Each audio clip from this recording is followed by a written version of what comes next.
أبطال الحلوين أهلا أهلا، وحشتوني جدا جدا جدا. أبطال سنة أولى ابتدائي الشاطرين الحلوين اللي دايما بيكونوا مصحصحين، أهلا بيكم يا أبطال في سنة أولى ابتدائي. إحنا السنة دي بإذن الله هنشتغل مع بعض في قناة يلا تأسيس مع ميس أسماء. طيب يا أبطال، هنشتغل من كتاب إيه؟ هنشتغل من كتاب قطر الندى. طيب يا مس أسماء، عرفينا أكتر عن المنهج وعرفينا أكتر عن سنة أولى. أصلا أنا خايف من إيه يا بطل؟ مش انت عارف الحروف؟ عارف من الألف لحد الياء؟ برافو عليك. طب كمان عارف الفتحة والكسرة والضمة وكمان السكون؟ برافو عليك.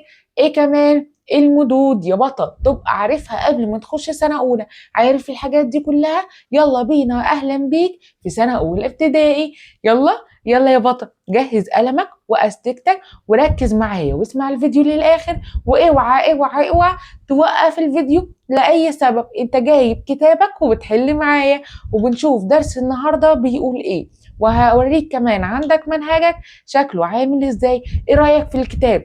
عرفني الأول. أنا سمعت إن في أبطال هيتابعوا معايا الفيديوهات هنا على اليوتيوب، كانوا أسمائهم جميلة قوي، أيسل وآسر وعمر وفي محمد وفي مليكة. كلهم كتبوا أساميهم في الكومنتات علشان أقول اسمهم في الفيديو. انت كمان اكتب اسمك في الكومنتات يا بطل علشان اقول اسمك الفيديو الجاي. طيب بسم الله الرحمن الرحيم، وهنبتدي نفتح الكتاب سوا. بصوا معايا، عندنا كام وحدة يا مس أسماء؟ عندنا 4 وحدات. ادي الوحدة الأولى، ادي الوحدة التانية، ادي الوحدة التالتة، ادي الوحدة الرابعة. النهاردة هنتعرف على الوحدة الأولى اللي بعنوان أسرتي. تعالوا نشوف. أول حاجة عندك آداب الفصل. انت دلوقتي هيبقى عندك حاجات في آداب الفصل لازم تعملها، زي ايه؟ ازاي تتصرف داخل الفصل. دي حاجات لسه مش تبع الوحدة، خد بالك يا بطل بس ركز معايا. لازم لازم لازم تستمع للمعلم وزملائك، لازم تسمع اللي بيقول لك حاجة لازم تسمعه. ولما تعوز تطلب حاجة بترفع ايدك. طب ايه كمان؟ بتتحرك بهدوء داخل الفصل، ولما يكون معاك قمامة ترميها داخل الباسكت او سلة المهملات. طيب يا مس اسماء، دي اداب الفصل. ايه هي بقى اداب اليوتيوب؟ ما انت بتتابعني على اليوتيوب يا بطل، محضره لك طبعا شويه حاجات هنتفق عليها. اول حاجه لازم تسمع الفيديو للاخر. اوعى تقول يا ماما انا جعان، يا ماما عايزه ادخل الحمام، كل ده قبل ما نفتح الفيديو او بعد ما بنخلص الفيديو. هنسمع الفيديو للاخر وبعد كده نكمل. طيب ايه كمان يا مس اسماء؟ تاني حاجة لازم تكتب اسمك في الكومنتات علشان اقول الفيديو الجاي. طب ايه كمان؟ وانت بتكتب اسمك اعمل لايك يا بطل، اعملي لايك يا مامي وانت بتتابع معايا الفيديو. وطبعا ما تنسيش تبقي مشتركة في القناة وتفعلي زر الجرس عشان اول ما ننزل شرح فيديو جديد تبقي متابعة معانا. طب ايه كمان؟ لو عندك اي سؤال اكتبوا لي تحت في الكومنتات. وما تنساش ان بعد ما هنخلص الدرس هعمل لك شبكة المفردات على صفحة الفيسبوك، وهنزلك حاجات تبع الدرس على صفحة الفيسبوك، فما تنساش تبقى متابع صفحة الفيسبوك. بس كده يا حلوين، بس كده، بس كده يا مس أسماء. تعالوا النهاردة هنبدأ في الوحدة الأولى اللي هي إيه؟ بعنوان أسرتي. تعالوا الأول نفنط العنوان سوا. بصوا معايا يا أبطال، عندك هنا كلمة أسرتي، فين الحرف اللي فوقيه سكون؟ لما أقول لك طلع لي الحرف اللي فوقيه سكون هتقول لي إيه؟ يا ميس يا ميس، حرف السين هو الحرف الساكن. طب قلت لك ده أنا شايفة مد، إيه هو؟ قلت لي المد بالياء، أسرتي. طب تعال نقطع كلمة أسرتي. هتقول لي الألف والسين مع بعض عشان الساكن مع اللي قبله، الراء هتكون لوحدها عشان التاء والياء هيبقوا مع بعض عشان المد مع الممدود. الممدود هنا حرف ايه؟ حرف التاء. يبقى انا كده يا بطل قدرت احلل كلمة أسرتي، بس لازم ابقى عارف ان الساكن مع اللي قبله والمد مع الممدود. طيب بص معايا يا بطل وانا هشوف قصة الاستماع. استمع معايا يا بطل ويلا هنشوف قصة ايه؟ أميرة وأسرتها السعيدة. تعالوا نشوف كده. بسم الله. أول حاجة عندك في كلمة أميرة، ها، في مد بالإيه؟ مد بالياء أهو. طب فين الممدود؟ الممدود حرف الميم. طيب تعالوا نشوف مع بعض. أسرتها، فين الحرف الساكن؟ قلنا حرف السين. فين حرف مد؟ في حرف مد؟ يا مس أسماء أهو عندي مد بالألف في الممدود حرف الهاء. طب عندك هنا السعيدة فوق السين في حركة غريبة. أيوة يا بطل، دي الشدة هنعرفها مع بعض. طيب دور لي الأول على مد. في عندك مد هنا؟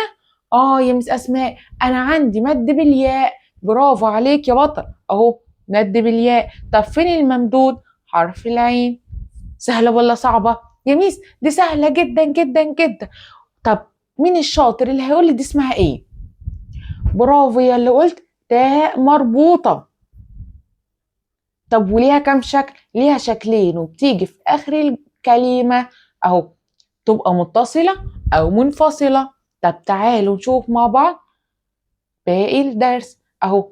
أميرة طفلة جميلة تجلس كل يوم مع أسرتها بعد أن يعود والدها وأمها من العمل، وتحكي لهما ما حدث في يومها. أما الجدة فتحكي لأميرة قصصا جميلة، وكانت الأخت سارة تساعد أميرة في ترتيب ألعابها وتعلمها أسماء الألوان والأشكال. يا ميس القصة بتتكلم عن إيه؟ تعالوا نشوف مع بعض. اسمع، دي قصة عاملة زي الحدوتة. بص لو بصينا في الصورة هنلاقي بنت جميلة صغيرة اسمها أميرة. أميرة دي طفلة جميلة صغيرة لسه، كل يوم بتجلس مع أسرتها بعد أن يعود والدها وأمها من العمل، وبتحكي ليهم اللي حدث في يومها. أما الجدة الجميلة بتقعد تحكي لأميرة قصصا كل يوم عما باباها ومامتها يجوا من الشغل. وكانت الأخت سارة بتساعد أميرة في إيه بقى؟ أهي الأخت سارة بتساعد أميرة في ترتيب ألعابها وبتعلمها كمان أسماء الألوان والأشكال. إيه رأيك يا بطل؟ يا ميس دي طلعت قصة جميلة جدا جدا جدا. طب لو أنا قلت لك أميرة بتحكي إيه لوالدها؟ ها؟ بتحكي اللي حصل طول اليوم اللي حصل، إيه اللي حدث في يومها. طيب لماذا بتحكي الجدة بقى؟ الجدة بتحكي إيه الأميرة؟ تحكي لها قصص مسلية وجميلة. طب كيف تساعد سارة أختها أميرة وماذا تعلمها؟ سارة كانت بتساعد أميرة في إيه؟ برافو، كانت بتساعدها في ترتيب ألعابها وكانت بتعلم أسماء الألوان والأشكال. برافو عليك يا بطل، لحد دلوقتي كده انتوا مركزين معايا كويس جدا جدا جدا. جاوب معايا أول ما أسأل أي سؤال. يلا نكمل مع بعض حكاية أميرة وأسرتها السعيدة. وفي المساء تجمعت الأسرة فيها ضمة كعادتها، وقالت الأم: يا أميرة غدا أول أيامك في المدرسة. غدا أول أيامك في المدرسة. فرحت أميرة وقالت: نعم يا أمي، وأنا أشعر بالخوف قليلا. فقال الأب مبتسما: يا صغيرتي، المدرسة مكان جميل فيه أصدقاء جدد وألعاب ممتعة ومعلمة طيبة. إيه رأيكم في القصة يا أبطال؟ بصوت الأب. طب يلا نكمل يا أبطال القصة.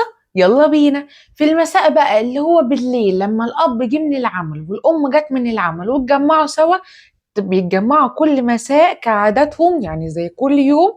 قالت الأم بقى الأميرة إيه؟ يا أميرة غدا أول أيامك في المدرسة، بكرة أول يوم ليكي في المدرسة. أميرة كانت فرحانة ولا زعلانة؟ أكيد كانت فرحانة، دي جايبة لبس جديد وجايبة لبس المدرسة وكمان جايبة شنطة وأدواتها الدراسية الجديدة. وقالت: نعم يا أمي، وأنا أشعر بالخوف قليلا. هي فرحانة بس خايفة حبة قليلين. فقال الأب وهو مبتسم: يا صغيرتي، المدرسة مكان جميل. المدرسة دي مكان جميل فيه أصدقاء جدد وألعاب ممتعة وفيه معلمة طيبة زي ميس أسماء كده. وقالت. طب الأول قبل ما نكمل القصة هسألكوا كم سؤال. إمتى تجمعت الأسرة؟ تجمعوا إمتى؟ ها؟ في المساء. برافو عليكم. طب لماذا أميرة شعرت بالخوف؟ ليه هي شعرت بالخوف؟ عشان بكرة أو غدا أول أيام ليها في المدرسة.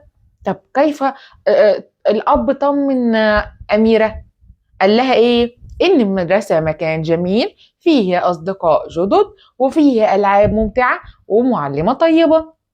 طب تعالوا نكمل مع بعض ونقرأ. وقالت الجدة: يا أميرة، عندما نذهب إلى المدرسة نقول صباح الخير، ونبتسم للمعلمة والأصدقاء، ونساعد زملائنا وزميلاتنا. وقالت سارة: إذ أردنا شيئا نرفع أيدينا ونطلبه بلطف. ضحكت أميرة وقالت: سأكون شجاعة، شكرا يا أسرتي على هذه النصائح المهمة. بصوا يا أبطال، الجدة بقى قالت لأميرة إيه؟ قالت لها لما بنذهب للمدرسة يا أميرة لازم نقول صباح الخير، ونبتسم كمان للمعلمة والأصدقاء وأصدقائنا، وكمان لو حد طلب مني المساعدة وأنا أقدر أساعده بساعده. وقالت سارة: لما احنا نعوز أي شيء بنعمل إيه؟ بنقول يا ميس يا ميس يا ميس ونقعد ندوش كده الميس؟ لأ، احنا بنرفع إيدينا ونطلبه بلطف. فضحكت أميرة وقالت: سأكون شجاعة، شكرا يا أسرتي على هذه النصائح المهمة. يبقى لو أنا قلت لك النصيحة اللي قدمتها الجدة لأميرة، هتقولي إن هي إيه؟ أول ما تروح المدرسة تقول صباح الخير، وبعد كده تبتسم للمعلمة، وكمان تساعد أصدقائها وتبتسم برضو كده لأصدقائها برضو. طب ماذا نفعل لو احنا أردنا شيئا في المدرسة؟ نقعد نقول يا ميس يا ميس يا ميس، ولا هنرفع ايدينا بلطف ونطلبه؟ هنرفع ايدينا ونطلبه بلطف وبطريقة كده جميلة. طب ماذا قالت أميرة بعد إن سمعت هذه النصائح؟ بعد ما سمعت النصائح اللي عائلتها قالتها لها، قالت لهم إيه؟ سأكون شجاعة، شكرا يا أسرتي على هذه النصائح المهمة. سهلة ولا صعبة؟ ده قصة أميرة وأسرتها سعيدة، سهلة جدا جدا جدا وحلوة جدا جدا جدا، من القصص اللي ميس أسماء بتحبها جدا. طب تعالوا هنقول بسم الله الرحمن الرحيم وهنرجع تاني للدرس. هنعمل ايه يا مس أسماء؟ قبل ما هنحل الأسئلة أنا عايزاك يا بطل هتقرأ لي الكلمات دي. قولي. أنا، برافو. طب دي وأسرتي، أسرتي وده حرف الياء. طب بصوا معايا هنا، ركز معايا كده. أميرة، أنا قلت إن التاء دي تاء إيه؟ تاء مربوطة. طب أميرة فيها مد بالإيه؟ ها، تعالى كده ركز معايا. أميرة فيها مد بالإيه؟ مد بالياء. فين الممدود؟ الممدود حرف الميم. طب لو جيت أقطع كلمة أميرة هيبقى الألف لوحدها، والميم والياء مع بعض، والراء لوحدها، والتاء المربوطة لوحدها، صح ولا لأ؟ طب عندك هنا طفلة، طفلة. يا ميس انت ليه بتقولي تون؟ عشان هي فيها تنوين بالضم، دي لسه هتاخدها بعد كده يا جميل. طب قولي بقى طفلة، ها فين الحرف الساكن؟ الحرف الساكن يعني الحرف اللي فوقيه السكون، هتقولي حرف الفاء. برافو عليك يا بطل. طب لو جينا نقطع كلمة طفلة، ها هيبقى حرف الطاء مع الفاء عشان الساكن مع اللي قبله، واللام لوحده، والتاء المربوطة برضو لوحده. طب عندك هنا جميلة، ها فين حرف المد؟ المد اللي هنا مد بالياء، ها الممدود هو حرف الميم. طب لو جيت اقطع كلمة جميلة، ها برافو عليك يا اللي قلت لي اهو، حرف الجيم لوحده، الميم والياء مع بعض، واللام لوحده، والتاء المربوطة لوحدها. تجلس، ها فين الحرف الساكن؟ حرف الجيم. ها كل يوم، يوم فين الحرف اللي فوق سكون؟ حرف الساكن حرف الواو. طب حد هيقول يا ميس انا عندي مد؟ لا طبعا تبقى غلطان، انا ولا عندي مد بالواو ولا عندي مد بالياء. طب ليه يا ميس اسماء؟ المد يا بطل قايلين ما ينفعش يجي في اول الكلمه ولا ينفع يجي فوقيه اي حركه من الحركات، وهنا ساكن. طب يوم اقطعها ازاي؟ الياء والواو مع بعض والميم لوحدها، لان الواو فيها سكون والساكن بيجي نعلق قبله. مع أسرتها، قلنا كلمة أسرتها بها مد بالألف، والسين ده الحرف الساكن. طب بعد أهو الحرف الساكن مسكته، أن، يعود، ها فينها المد؟ المد بالواو أهو وممدود حرف العين. والدها، ها فين المد؟ المد بالالف، الممدود هو حرف الهاء. وامها. يا ميس ده في الحركه الغريبه اللي انت قلت لنا عليها الشده اهي لسه هناخدها بعدين. امها فيها مد برضو بالالف، الممدود هو حرف الهاء. من العمل. ها في هنا دي لام ايه؟ مين الشاطر اللي اخدها؟ اللي بيبقى فيها سكون، لام قمريه. اللي ما اخدهاش لسه هناخدها مع بعض مفيش مشكله.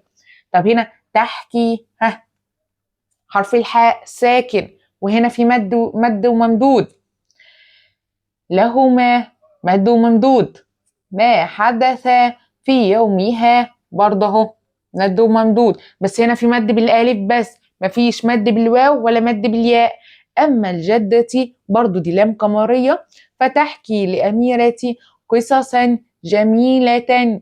ها وكانت. ها كانت فيها مد بالالف، والممدود هو حرف الكاف. الأخت. ها ادي الخاء حرف ساكن. سارة في هنا مد بالالف، امسك المد وقفشه. اي حد بيلاقي مد انا عايزاك تجيب كراسه واقول لك ازاي تستخرج تكتب كده. ادي كده الكلمه المد وعندك الممدود، وتطلع الكلمه تكتب هنا تكتب هنا الكلمه وتكتب هنا المد وتكتب هنا الممدود. ده اللي انا عايزاه يا بطل. ها تساعد مد اهو. هي التاء دي اسمها ايه بما اننا رجعنا على التاء المربوطه وعرفنا ان في منها نوعين؟ دي تاء مفتوحه يا مس اسماء، او دي تاء مفتوحه، دي التاء المفتوحه، لكن دي التاء المربوطه. اميره في ترتيب العابها اهو عند 2 مد. ينفع يا مس اسماء كلمه يبقى فيها مدين؟ عندك كلمه العابها فيها مدين بس بالايه؟ بالالف. ادي مد بالالف وادي مد بالالف. يعني لما اقول لك استخرج لي كلمه بها مدان متشابهان، هتخرج لي كلمه العابها. ها مد بالالف. اسماء اهو عندك السين ساكن، طب وعندك مد بالالف وعندك ممدود. الوان دي لام قمريه. ها الوان عندك مد بالايه؟ الشاطر اللي هيعرف، الشاطر بس اللي هيعرف كلمه الوان وكده مركز معايا فيها مد بالايه. ها مين اللي كتب في الكومنتات؟ برافو عليك اللي قلت لي مد بالالف والممدود هو حرف الواو. والاشكال ها برضو مد بالالف. طيب بص معايا كده. وفي المساء تجمعت الأسرة كعادتها. وقالت الأم يا أمير يا مد بالالف أميرة غدا أول أيامك. ده طبعا كله مد وممدود. في المدرسة هنا حرف ساكن أهو. فرحت أميرة وقالت نعم يا أمي وأنا أشعر بالخوف قليلا. فقال أهو مد بالألف والممدود هو حرف القاف. الأب مبتسما يا صغيرتي مد بالياء. أنا مسكته أهو. بص المد بالياء والممدود هو حرف التاء أهو مد بالياء تاني والممدود هو حرف الغين. طب هنا المدرسة حرف ساكن، والمدرسة هنا لام ايه؟ لام قمرية علشان اللي اخد اللام القمرية. طيب اللي ما اخدهاش لسه هنعرفها سوا يا بطل. مكان اهو عندي مد بالالف والممدود هو حرف الكاف. جميل عندي مد بالياء والممدود هو حرف الميم. فيه اهو عندي مد بالياء والممدود هو حرف الفاء. طب انا قابلني دلوقتي حرف جديد، ايه هو؟ الهاء دي هاء. طب الهاء ليها كام شكل؟ ليها 4 أشكال. بص في بداية الكلمة بتتكتب كده، في وسط الكلمة كده، ها عندي كمان في آخر الكلمة كده أو كده، متصلة أو منفصلة. أصدقائي ها في مد، أصدقائه ها في مد بالألف والممدود هو حرف القاف، وفي عندي حرف ساكن. جدد وألعاب أهو مد بالالف وممدود هو حرف العين. وعندك ايه تاني؟ ممتعة ومعلمة طيبة. طب تعالوا نشوف. وقالت الجدة قالت ها مد وممدود. يا أميرة عندما نذهب. أنا كل ده عندي سكون، وخد بالك إن حرف الذال بطلع فيه طرف لساني وبخليه بين أسناني عشان ده حرف من الحروف اللثوية. إيه هما الحروف اللثوية يا مس أسماء؟ الث والذال والظا. الث والذال والظا. طب عندي هنا إلى المدرسة ونقول، قفشت مد بالواو، برافو عليك يا بطل. ونقول الواو والممدود حرف القاف، صباح اهو مد وممدود، الخير. انا هنا قفشت حرف ساكن ما قفشتش مد. ونبتسم للمعلمة والأصدقاء، ها أصدقائي. ونساعد، ها عندي برضو هنا مد، وهنا مد وممدود، هنا مد وممدود، هنا مد وممدود، في عندي هنا برضو مد بالياء وممدود.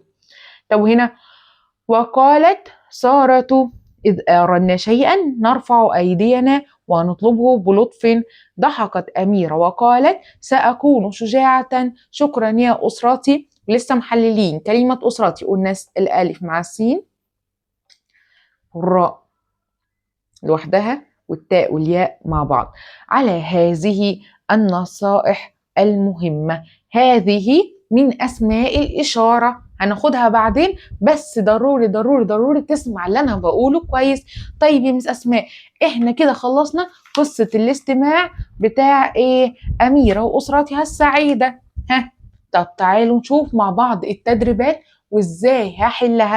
عندك هنا بيقول لك لون الكلمات الشائعة التي استمعت إليها في القصة بالألوان الآتية. أنت معاك الألوان بتاعتك يا بطل، بص حتى مس أسماء جابت الألوان بتاعتها عشان تبتدي إيه تلون، ونشوف مع بعض الدرس ونبتدي نلون. وبتشوف هو كاتب لك، يعني بيقول لك أنا هلونه باللون الأخضر، همسك اللون الأخضر وأشوف فاقرأ الكلمات دي ولون كلمة أنا باللون الأخضر. طب عندك هنا وغالبا ده باللون الأورنج البرتقالي، لونه باللون البرتقالي. ها يا هتلونه بايه؟ بالاصفر. اسراتي هلونها غالبا ده بالازرق يا البنفسجي، فهتلونه بالالوان المطلوبه. طب هنا هوصل كل كلمتين متماثلتين كالمثال. يعني ايه متماثلتين؟ يعني زي بعض. اهم حاجه يا بطل انت اللي تقرا، انا عايزاك تقرا وتوصل.